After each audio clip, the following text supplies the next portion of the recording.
All right, we're live. Welcome back, everyone. J Bone here for Smash This Podcast. Good morning, everyone. Oh, yeah. J Bone does not get on here too many mornings. Jesse Cole, what is up?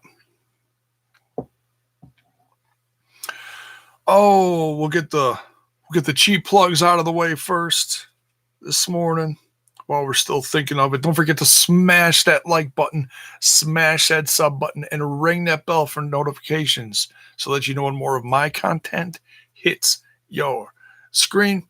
Also, late last night, I did a thing with my brother Trent from the Total Nonstop Impact podcast. Did a more of an open discussion, a live discussion, not so much a review because there wasn't a lot to review on the last Impact Wrestling episode, but we did talk about a few different things. Great discussion.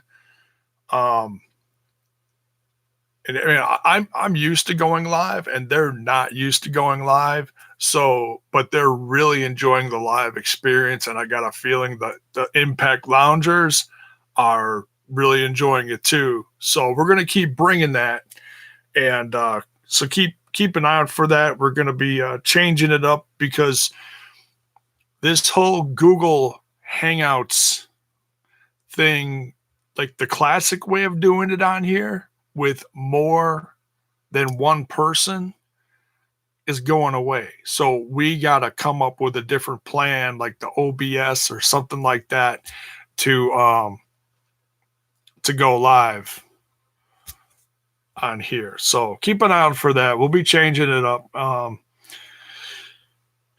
Just trying to make the live experience better, and I'm going to be doing the same on here. So keep an eye out for that. What else? Oh, new link for merch is in the description. If you have not checked it out, you want to help support the show, tell your friends who you watch for podcasts, for wrestling podcasts, and go check that out.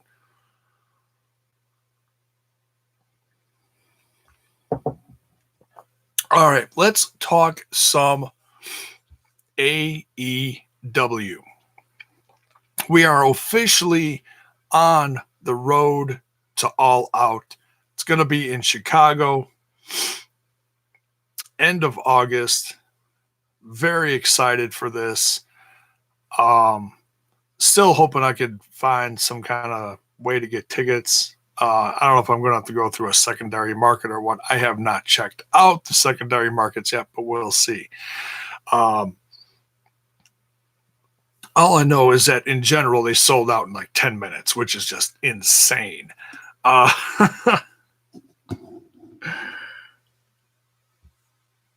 So it still means that someone bought them, right? That's what counts. So we're building up the card to All Out. And over the next month, they're going to be talking about the matches, creating new ones. This is going to be one of the biggest events of the year. I should say biggest events of the summer, if not the whole year. This is going to be the last event before they go to television in October. So there's going to be a nice month opening there that they can use to promote the TV. The dates for the TV will be coming out soon. I don't have a date on that, unfortunately, but I know they're coming soon. Tony and all the guys keep talking about it, so keep an eye out for that. Keep an eye on the social medias. You know they're going to release them soon because they're going to sell as many tickets as possible. They don't want to be like, oh, by the way, we go live on Monday and we have 24 hours to sell, brand new tickets. No, they're not going to do that. They are smart business people. So can't wait for that to happen. So I watched the new Road to All Out episode. Man, the cinematics, slow, the slow cinematic look of like, the highlights. Oh man, just so much fun to watch, um, everyone who was a part of it. And then it goes into the control center. How awesome was that control center? Tony Schiavone at the helm of the control center. Now, it's funny because a day before I was on here, so it made me feel a little weird. Not going to lie. I'm hoping to find out more about this soon. I don't know any details, but I'm sitting here talking about MLW, reading the newsletter, and how Tony Schiavone is going to be back broadcasting in August. Okay.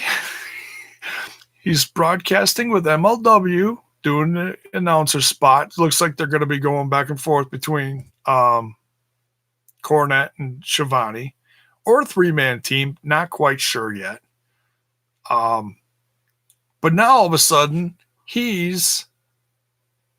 appeared in a couple other videos. I don't remember what it was, but it was all stuff leading up to these events. And he was also front row. I don't know if you noticed. He was front row off to the side at, was it Double or Nothing? It was Double or Nothing. He was front row, which was interesting. So I don't know if that means that he's going to be signing or has signed or what the deal is.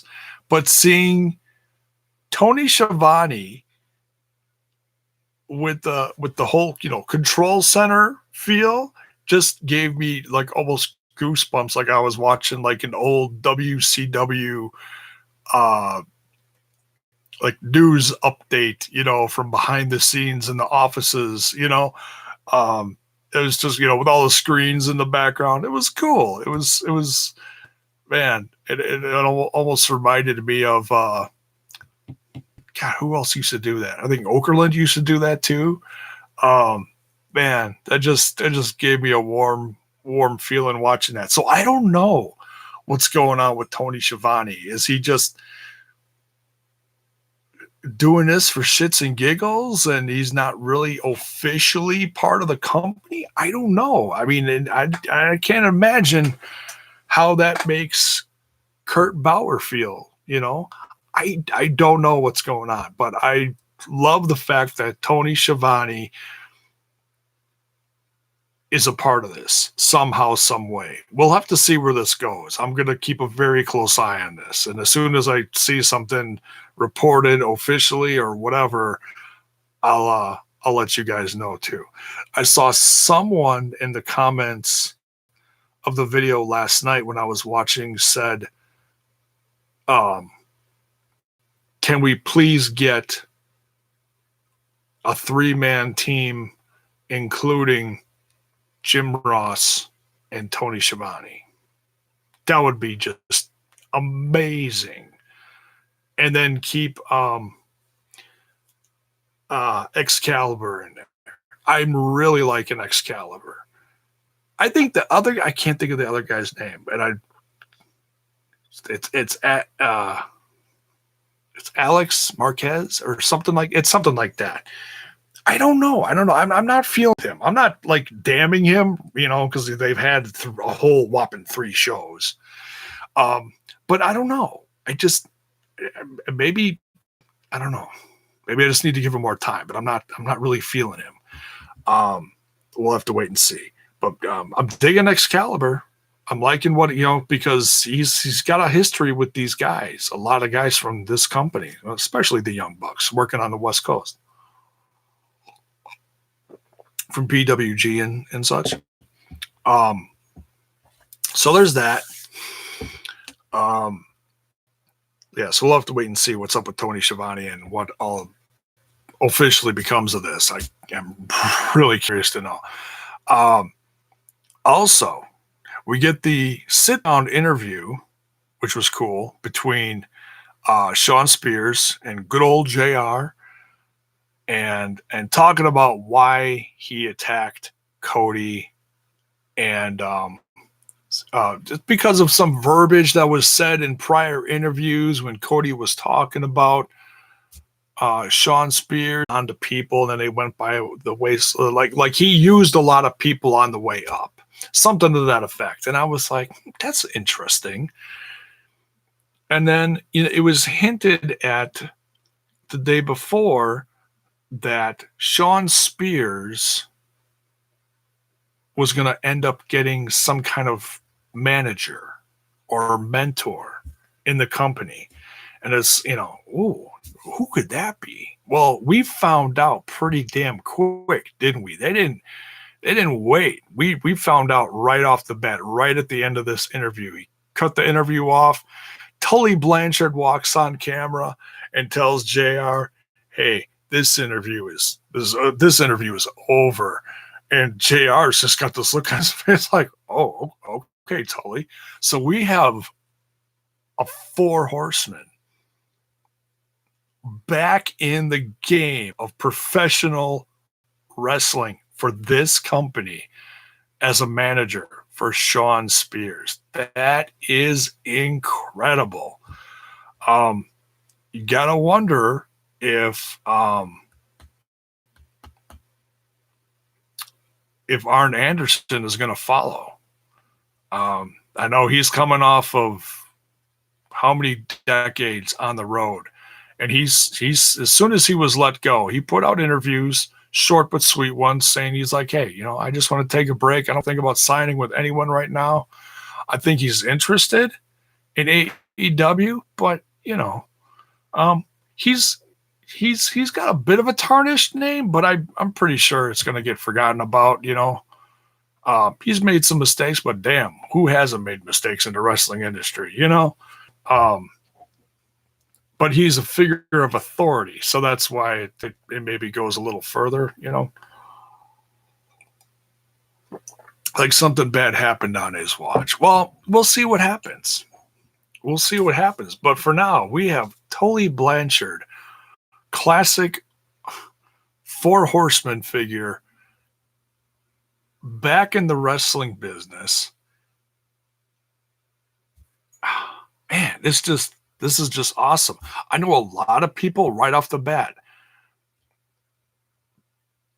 are thinking this is going to lead to Tessa jumping ship at some point. I wouldn't assume that right away, honestly. Would it be great to see her with her dad in AEW someday? It'd be great to see her with her dad anywhere. I don't think it matters what brand. Right now, I think she's doing a tremendous job on being one of the main forces in the company of Impact Wrestling, doing her thing, and they're really giving her a chance to shine. She just headlined a pay-per-view in an intergender match, for crying out loud. It doesn't get much bigger than that. So I'm not gonna put any weight behind that. Like, oh yeah, she's definitely gonna join AEW. She's under contract. I'm sure she's happy where she's at. Is the discussion maybe going to come up someday? I'm sure. She wants to be successful, but she wants to grow as a worker too. You got to remember, she's still very young, but she's also very good. I mean, there's a handful of people you could say in this industry that are as good as her, as far as people being that young and already being that golden and shining like a diamond like she is. You look at people like MJF, who I think is in some ways like the next coming of The Miz in some ways, but damn, he's great in the ring. He's incredible on the mic. So, there's guys like him.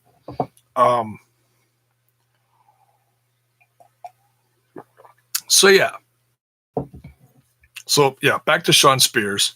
He's throwing out the challenge to Cody. I'm sure Cody, sooner than later, is going to respond. And we all know it's going to happen at All Out.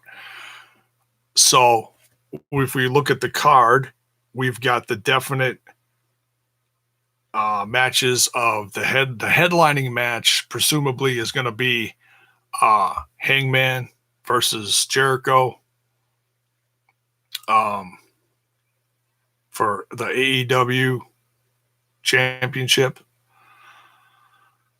That's going to be tremendous. I love how they're building up Hangman Adam Page. That promo he cut with the blood, he just ripped the stitches out of his eyebrow. I was like, oh, God. You know, I mean, it's not like he ripped out a ton of them, but damn, that's shit you don't forget from a promo, you know?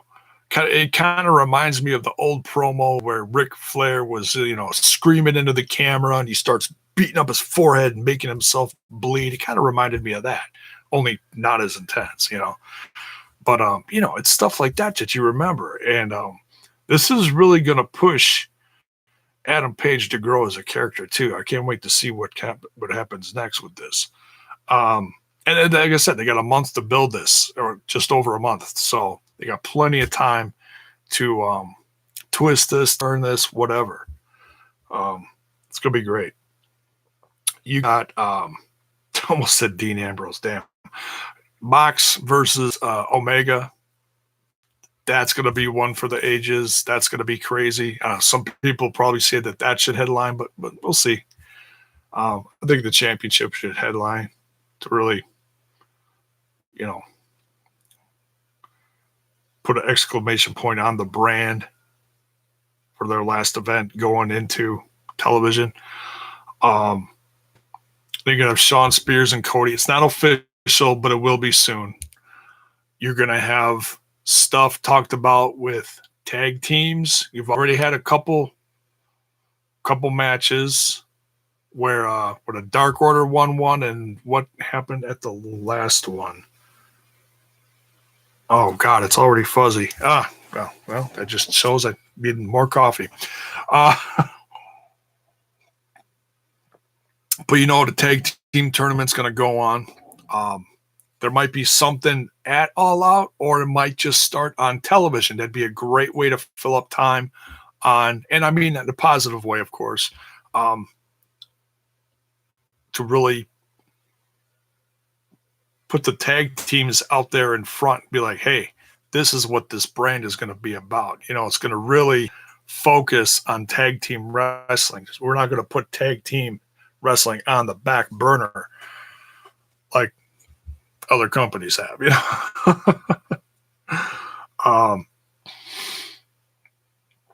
Looks like we're going to get an Aja Kong, Awesome Kong match.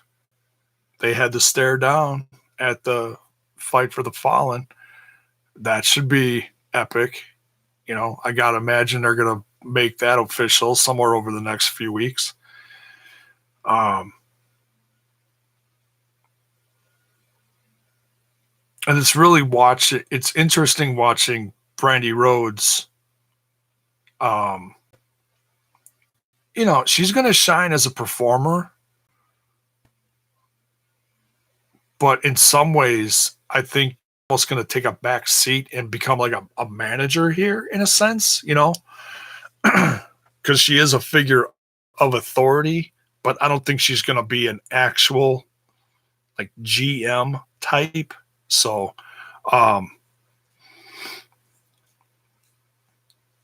she's not going to come out like Steph and cut 15-minute promos and bullshit like that. I can't see her doing that. So we'll see where this goes. But this whole thing between Brandy Rhodes and Awesome Kong, I'm loving it.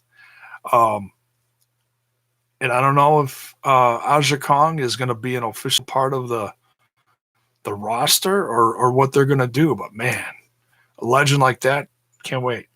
What else? I think that's pretty much it. I haven't heard any news about any secondary titles or anything. So, but yeah, so that's pretty much it for the cards so far. And the all AEW updates. But yeah, we'll be keeping a close eye on this. We'll let you guys know whenever I hear something. probably put out like a video per week and try to sum up stuff whenever we get news from being the Elite or the Rhodes, Cody Rhodes, Nightmare family videos, whatever. So we'll do little sum ups once or twice a week, depending on what comes out. But definitely be keeping an eye on this Tony Schiavone news as well. So let me know your thoughts on the build up for this card so far. We got a little over a month to go. We got plenty of time. Should be a nice slow burn. And it's just like I said, it's going to be one of the landmark events of the summer, if not the entire year. It's, man, there's a buzz in the air, and I'm excited for it. And I hope you are too. Let me know how you feel in the comments below if you're watching this after the effect. Thanks for joining. Tune in. Oh, I don't know what the hell we're doing. What is today? Thursday. Possibly tomorrow might be live after Impact Wrestling with the guys. We'll see. I'm not sure yet. The live stuff is like kind of up in the air. I mean, it's a definite thing, but it's still, we're working on it for as far as a total nonstop Impact podcast on the Impact Lounge. And as far as my stuff, we just got to wait and see. Just did the MLW one, and still got some catching up to do with the stuff from Slammiversary weekend as far as the other route events. I don't know if I'm going to get to those or not. I'm trying to. But, man, there's just so much stuff on my list. I'm trying to catch up with G1 stuff because that was really interesting. I just saw Mox versus Jeff Cobb. Dear God, that was incredible. It's like, put a little more classic spin on it. You say Dean Ambrose versus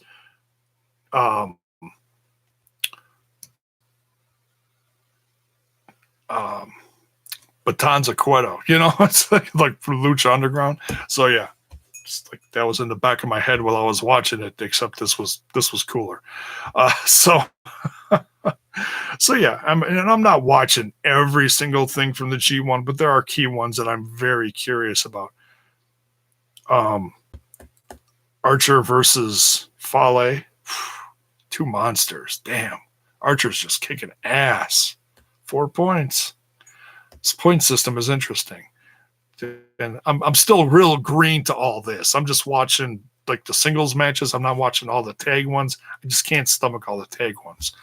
Not that I don't like tag team wrestling, but man, they're just all just thrown together, So whatever. It is what it is, So, all right, we'll get back here sooner rather than later. Thanks for tuning in. Have yourself a great day.